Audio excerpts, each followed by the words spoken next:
ఈరోజు రాష్ట్రంలో మహిళలపై జరుగుతున్న దారుణాలన్నీ చూసి మా మనసు ఎంతో బాధపడుతుంది.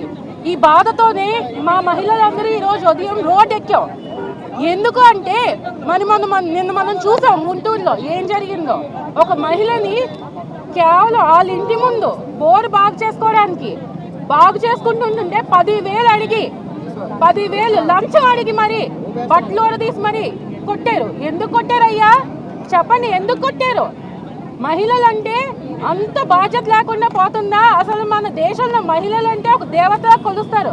అలాంటిది బట్టలు తీసి కొట్టడం ఎంత దారుణం ఇది. ఈ దారుణాన్ని చూస్తూ ఈ కూటమి ప్రభుత్వం ఏం చేస్తుంది? ఓన్లీ ఇది ఒకటే కాదు, మనం చూసాం రైల్వే కోడూరులో ఏం జరిగింది.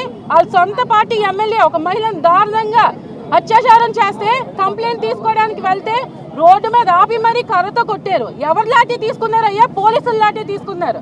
అసలు ఈ రాష్ట్రంలో అసలు పోలీస్ వ్యవస్థ అనేది ఉన్నదా లేదా అనేది ఒక్కసారి మనందరం మళ్ళీ ఆలోచింప చేసుకోవాలి. అసలు ఈ రాష్ట్రంలో అసలు పోలీస్ వ్యవస్థే కాదు, అసలు ఏ వ్యవస్థ సరిగ్గా పనిచేయట్లేదు. అసలు వ్యవస్థ అనేది జనాల్ని రక్షించడానికి ఉండాలి. అసలు కాన్స్టిట్యూషన్ అనేది ఈ రాష్ట్రంలో ఉందా? ఈరోజు ఎందుకు మేము బాబాసాహెబ్ అంబేద్కర్ గారి విగ్రహానికి ఈ లేఖ ఇచ్చామంటే ఆయన రాసిన రాజ్యాంగాన్ని పక్కన పెట్టి ఈరోజు రాష్ట్రంలో రెడ్ బుక్ అనే పాలన జరుగుతుంది. ఈ పాలనలో మరి ఏం చేస్తున్నారు అందరూ? ఒక పోలీస్ వ్యవస్థను చూసుకుంటే ఒక జనాలు కాపు కాయాల్సింది పోయి ఒక పార్టీకి కాపు కాస్తున్నారు. కేవలం టీడీపీ నాయకులని ఓన్లీ ఒకే ఒక దీంతో వాళ్ళు ఏం చేశారు? ఈరోజు కంప్లైంట్ తీసుకోవడం నిరాకరించారు. ఎప్పుడు తీసుకున్నారయ్యా కంప్లైంట్? ఎప్పుడు తీసుకున్నారు? 2 రోజుల తర్వాత. అది కూడా వాళ్ళ పార్టీ ఎమ్మెల్యే ప్రెస్ మీట్లో ఆవిడే ఒప్పుకున్నారు. మేము చెప్తే గానీ నేనే చెప్పాను అందుకే కంప్లైంట్ తీసుకున్నారని. అదేనా అయ్యా? పోలీసులు ఏం చెయ్యాలి? అసలు పోలీస్ వ్యవస్థ లేకుండా పోయింది.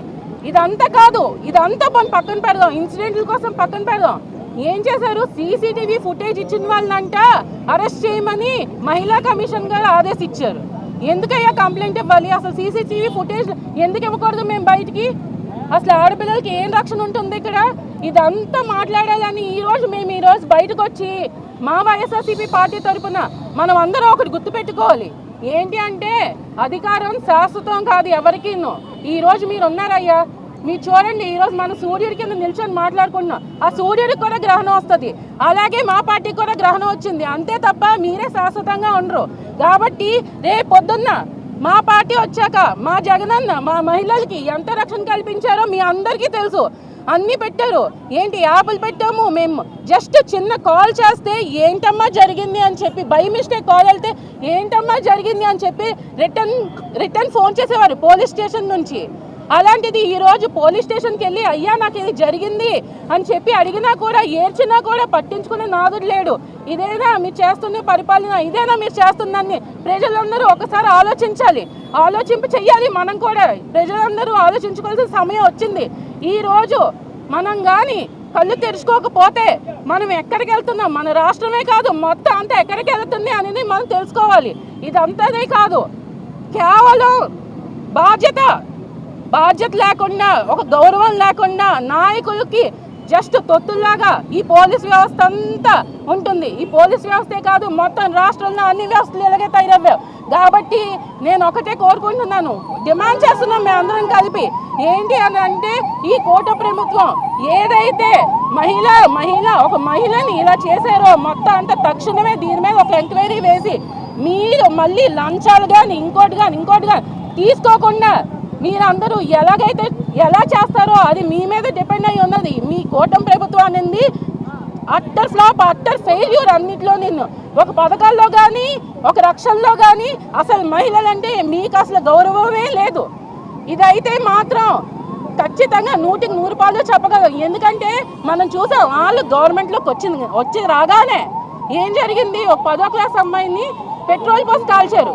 ఇప్పటి వరకు అది ఏమైందో తెలీదు. ఆ కేసు తెలీదు. ఒక మహిళ అంటే వాళ్ళకి ఎంతో చులకనగా ఉంది. ఈ చులకన భావం పోయి మంచి జరిగేటట్టు ఈ కూటమి ప్రభుత్వం చర్యలు తీసుకోవాలని ఈరోజు మా ఈ డిమాండ్. మా జగనన్న ఖచ్చితంగా వస్తాడు.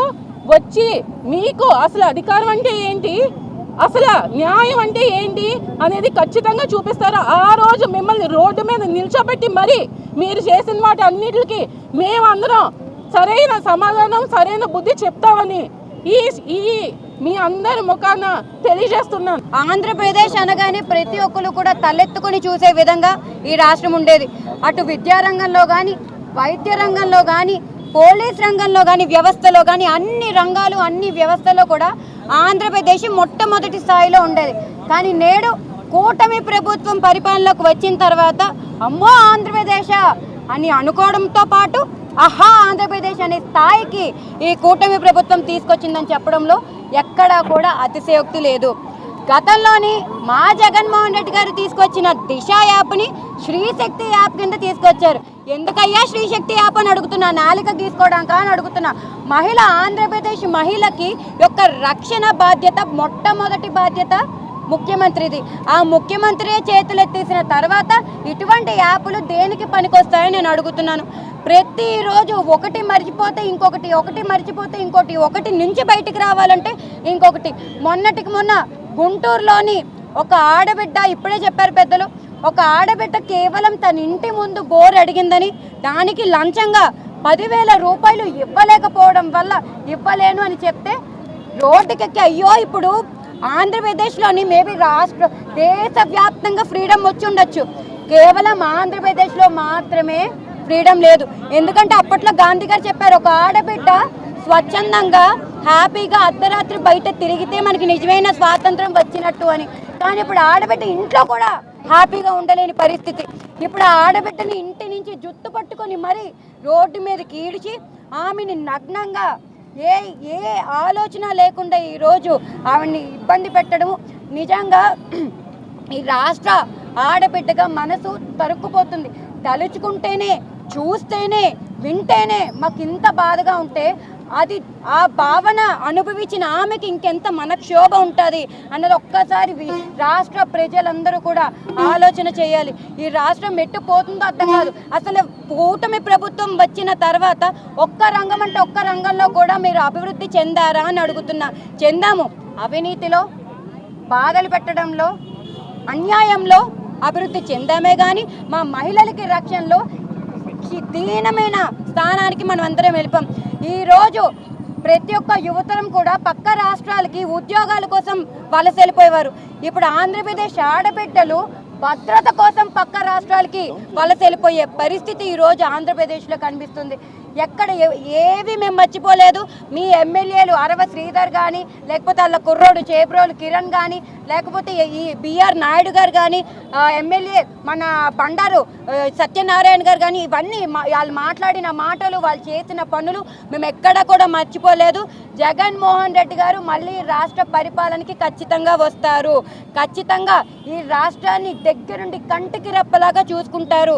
తక్షణమే మీకు మేము చేసే పని మీద, మీరు ఈరోజు ఉన్న ప్రతి ఒక్క పని మీద మీకు చిత్తశుద్ధి ఉంటే తక్షణమే అక్కడ లోకల్ ఎమ్మెల్యే గల్లా మాధవి ఎవరైతే ఇవన్నీ కూడా దగ్గరుండి నడుపుతున్నారో, నాకు అర్థం కాండి. ఒక ఆడబిడ్డ ఇల్లు దాటి బయటికి రావడం ఒక ఎత్తు అయితే, ఇల్లు దాటి పోలీస్ స్టేషన్ గడప ఎక్కింది అంటే మరొక ఎత్తు. కష్టం, ఎంత కష్టం వస్తే పోలీస్ స్టేషన్ గడప ఎక్కుంటుంది ఆమె.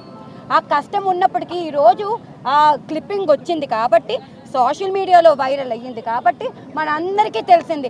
అదే ఆ క్లిప్పింగ్ అని బయటికి రాకపోతే ఆ 4 గోడల మధ్యనే మీరు కప్పి పెట్టేసేవారు కదా అని అడుగుతున్నా. ఈరోజు అంతెందుకు మన హారిక, ఈ కృష్ణా జిల్లా జడ్పీ చైర్మన్ హారిక తను ఆపేసి మరీ కార్ని కొట్టారు. కనీసం మీ ప్రభుత్వ హయాంలోని సాధారణ మహిళకి కూడా రక్షణ లేని పరిపాలన మాకు ఎందుకు అని అడుగుతున్నా.